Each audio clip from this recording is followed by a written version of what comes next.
Shri Muktsar Sahib police ਵੱਲੋਂ ਨਸ਼ਿਆਂ ਵਿਰੁੱਧ ਮੁਹਿੰਮ ਹੇਠ ਵੱਡੀ ਕਾਰਵਾਈ। ਜੀ ਹਾਂ, 48 ਘੰਟਿਆਂ ਵਿੱਚ ਦੋ ਵੱਖ-ਵੱਖ ਮਾਮਲਿਆਂ ਵਿੱਚ 1 ਕਿਲੋ ਹੈਰੋਇਨ ਬਰਾਮਦ ਕੀਤੀ ਹੈ, ਜਿਸ ਵਿੱਚ 3 ਨਸ਼ਾ ਤਸਕਰਾਂ ਨੂੰ ਗ੍ਰਿਫਤਾਰ ਕੀਤਾ ਗਿਆ। ਦੱਸਣਾ ਬਣਦਾ ਹੈ ਕਿ ਯੁੱਧ ਨਸ਼ਿਆਂ ਵਿਰੁੱਧ ਚੱਲ ਰਹੀ ਮੁਹਿੰਮ ਹੇਠ ਸ਼੍ਰੀ ਮੁਕਤਸਰ ਸਾਹਿਬ ਪੁਲਿਸ ਵੱਲੋਂ ਨਸ਼ਾ ਤਸਕਰਾਂ ਖਿਲਾਫ ਵੱਡੀ ਕਾਰਵਾਈ ਕੀਤੀ ਗਈ ਹੈ। केवल 48 घंटिया के अंदर जिले दीयां पुलिस टीमां ने दो ਵੱਖ-ਵੱਖ इंटैलीजेंसी आधारित ऑपरेशनों दौरान 1 किलो हेरोइन बरामद की है ਅਤੇ 3 नशा तस्करां नूं काबू किया है। यह तालमेल वाली कार्रवाई श्री मुक्तसर साहिब पुलिस ने दृढ़ संकल्प ਨੂੰ ਦਰਸਾਉਂਦੀ ਹੈ ਤੇ ਨਸ਼ਿਆਂ ਦੇ ਜਾਲ ਨੂੰ ਪੂਰੀ ਤਰ੍ਹਾਂ ਤੋੜਿਆ ਜਾਵੇ ਤੇ ਨੌਜਵਾਨ ਪੀੜ੍ਹੀ ਨੂੰ ਨਸ਼ਿਆਂ ਤੋਂ ਬਚਾਇਆ ਜਾਵੇ। डिस्ट्रिक्ट पुलिस दी ਵੱਖ-ਵੱਖ ਟੀਮਾਂ ਵੱਲੋਂ ਪਿਛਲੇ 3 ਦਿਨਾਂ 'ਚ ਡੈਡੀਕੇਟਿਡ ਆਪਰੇਸ਼ਨ करके 2 कमर्शियल क्वांटिटी ऑफ हेरोइन की रिकवरी इफेक्ट की गई हैगी। एक केस च सिटी मुक्तसर च परचा रजिस्टर किया है, दूसरे च सदर मुक्तसर च किया है। ये 500 ग्राम की कंसाइनमेंट सी। ये इंटर डिस्ट्रिक्ट लिंकेजेस इस मॉड्यूल ते इस कंसाइनमेंट की जो इन्वेस्टिगेशन की गल सामने आई है, ये चीज पुछगिछ ते पता चली हैगी। तो we have been able to track and trace जो रिसेंट कंसाइनमेंट कोई हेरोइन की अक्रॉस एडजॉइनिंग डिस्ट्रिक्ट के अक्रॉस जो बॉर्डर डिस्ट्रिक्ट पे जो रिसेंटली कोई एक्टिविटी च नोटिस आई सी, उस पर we were able to successfully apprehend and arrest the accused.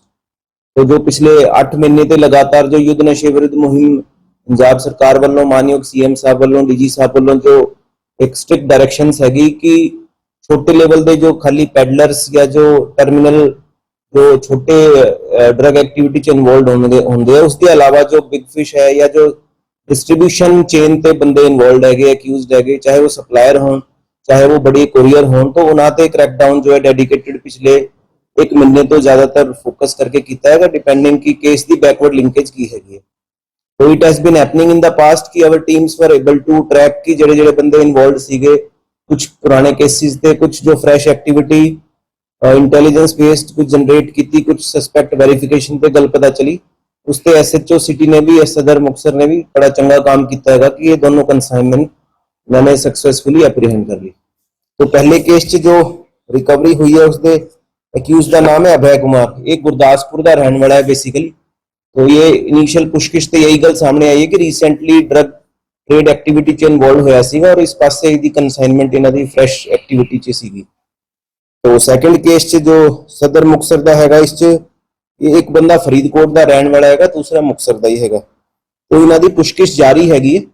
तो दोनों केसेस ते ये गल कॉमन सामने आ रही हैगी कि जो हेरोइन की कंसाइनमेंट्स हैगी उसके क्रिस क्रॉस लिंकेजेस भी सामने आ रहे हैगे, चाहे कोई जेल ते एंटिटी इन्वॉल्व हैगी है या कोई इन्हां दा हैंडलर जो एडजॉइनिंग बॉर्डर डिस्ट्रिक्ट दे है या माझे दे जो डिस्ट्रिक्ट हैगे उन्हां ते कोई इन्वॉल्व हैगा। तो असीं फॉरवर्ड लिंकेजेस बैकवर्ड लिंकेजेस सारे वर्कआउट कर रहे हैगे। तो आई एप्रीशिएट माई टीम कि इन्होंने इस डेडिकेटेड ते पिन पॉइंटेड फोकस रखा हुआ है इन मैटर्स पे।